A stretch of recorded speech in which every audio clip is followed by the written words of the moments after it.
Good morning, good day, top of the day to you collective. Let's see, can you see that? All right, I'm in the new studio. The old studio flooded. I got the unexpected as my last hexagram. I actually did a reading for you, which also gave the unexpected again. I didn't upload that reading even though it was accurate because the sage said not to. So the unexpected thing that happened for me was that the studio suddenly flooded in the middle of the afternoon and I had to leave the studio. So here I am in the new studio.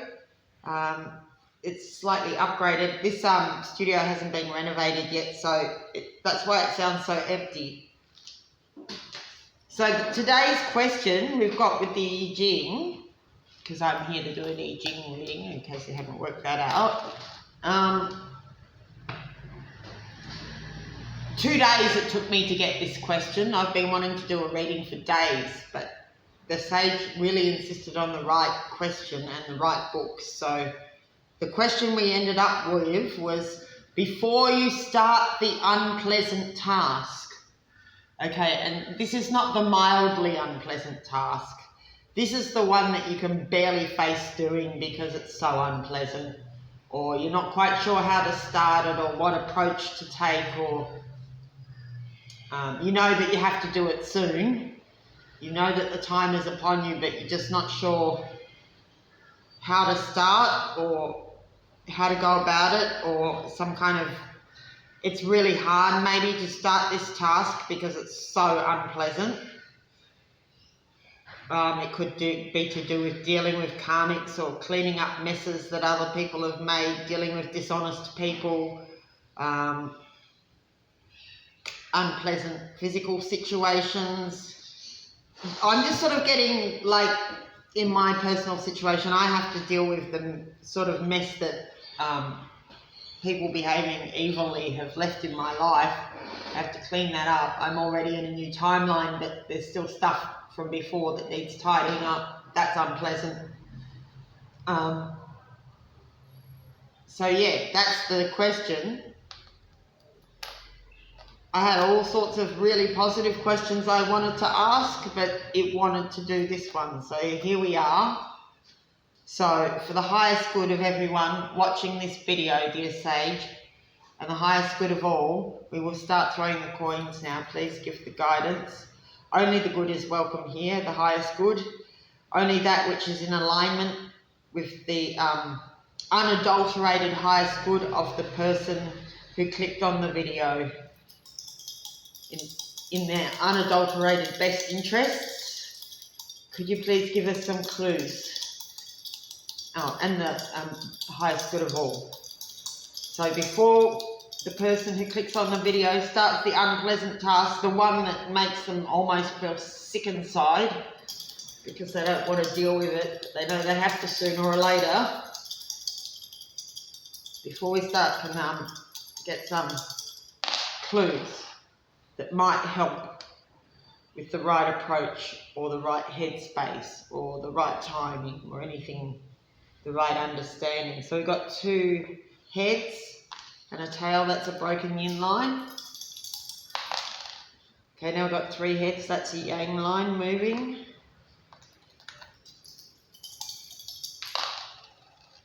Two heads and a tail, that's a yin line.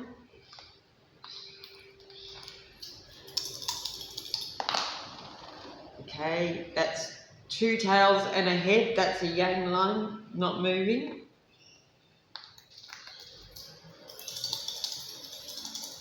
Welcome new subscribers, by the way. It's a delight to have you, and thank you so much for the old subscribers who are still with us. Okay, that's 2 heads and a tail, so that's a broken line.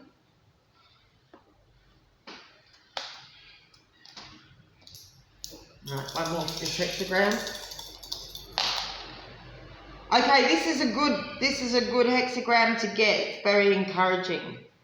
All right, I'll just ask if there's another one. So far, it's good news, collective. I'm so relieved for this because I have some very unpleasant things I need to deal with. Okay, is there another hexagram that goes with this, dear sage? No. Okay. So it's fairly straightforward. So I'll show it to you now. So what you got was hexagram 64, which is the last hexagram in the book, which is, I think it's called after the end or before the end, because it's kind of counterintuitive, the last two hexagrams. One's called before the end and the other one's called after the end. And I think the last one's called before the end. It's counterintuitive. So yeah, I think that's called before the end. It's like the drawing back of the bow before you take the last step. Things are about to change and they'll never be the same again. It's very quickly what's coming through to tell you about that. So that's hexagram 64. These are the good old days. Things are about to change. It's not to say that the next days won't be good days, but these are the good old days. Things will never be the same after this. It's a major transformative hexagram. Okay, and it changes to 35. My pen's getting a bit dodgy. But hopefully you'll still be able to see what's there. And hexagram 35 is called progress. So once you get past this difficult path, it's going to be pretty clear. So this difficult task, it's going to release heaps of energy and you're just going to be clear sailing. So that's the first thing to know. I guess there would have been some doubt about that because for a lot of the chosen, it's been just one thing after another with attacks and everything coming. So you clean up one mess and then there's another one to deal with. So before you start, I just got... So this is a whiteboard. I thought I'd try a whiteboard. It's a bit smudgy. Okay, so there's your hexagrams.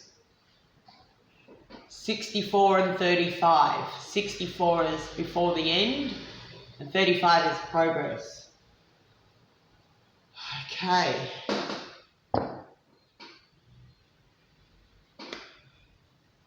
Yeah, on the online I-Ching, which is a really good I-Ching online. I highly recommend that site if anyone wants to do their own quick I-Ching readings. It's got lots of cookies to Chinese companies, if you don't mind that.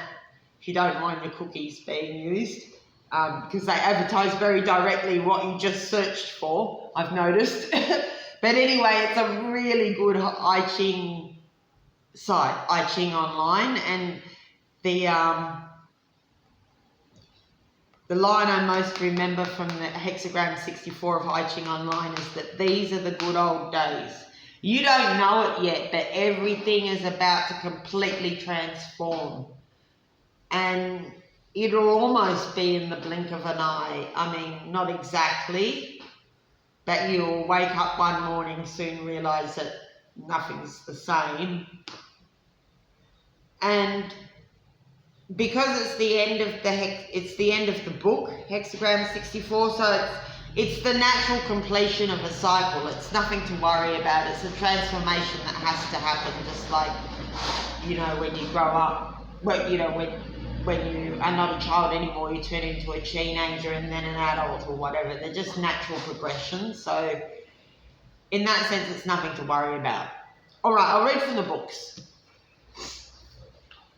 So 64, first from the Blofeld, and this is going to be a long reading if you want to put on the kettle, because I've got Carol Anthony out this time, and that's very in-depth and precise. So, yeah, this is not a quick reading, I don't think. All right, so before completion. Before the little fox has quite completed his crossing of the ice, his tail gets wet. No goal or destination is favourable now. Okay, so yeah, it's kind of like the deep breath before you take on the task, or the drawback of the bow.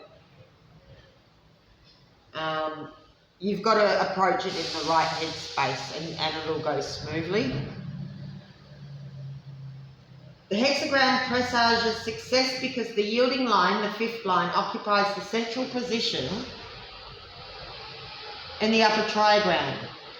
That the little fox does not quite complete its crossing before getting its tail wet indicates that we have not yet succeeded in getting beyond the middle of the matter, forming the subject of our inquiry. Okay, yeah. It's not over till the fat lady sings. I Ching is full of these kind of contradictory things. It's like about timing and stuff like this is saying it's just before completion, yet you're only halfway there. You're not even halfway there yet, you're just before completion. So it sort of implies that the second half is going to be quite different to the first half, in a sense, because maybe that second half you're going to travel quite quickly. But yeah, it's not over till the fat lady sings. It's not over till it's over, right? So, and it's talking about getting exhausted just before you've crossed the stream and getting your tail wet in the river. So it's like,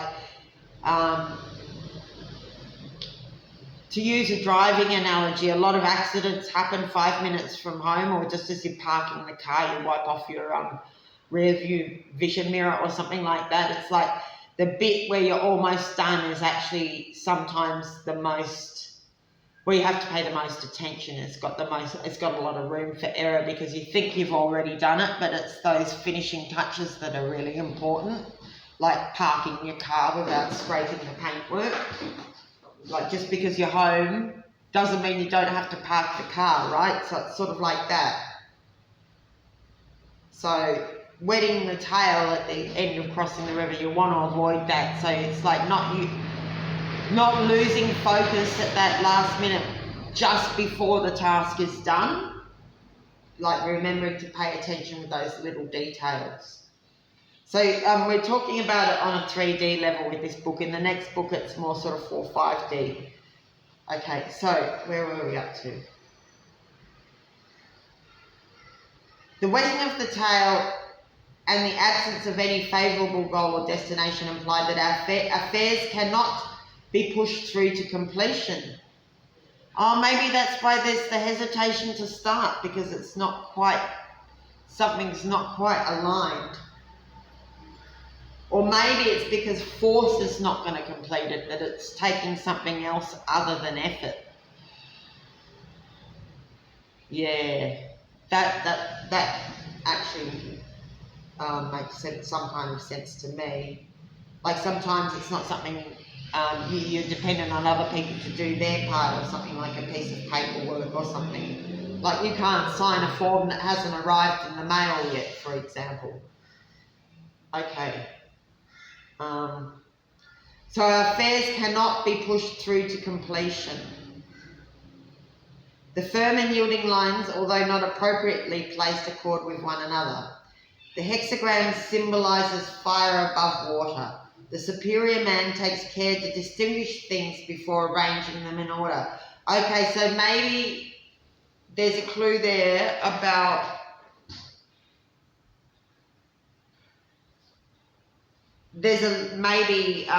certain things can't be completed because they need to be distinguished from each other. It's like a bit more clarity is needed in separating the wheat from the chaff, or knowing what's supposed to go where. That this is implying that you may think that you've sorted the wheat from the chaff, but maybe you haven't. Maybe you think you have, but you haven't quite done that yet.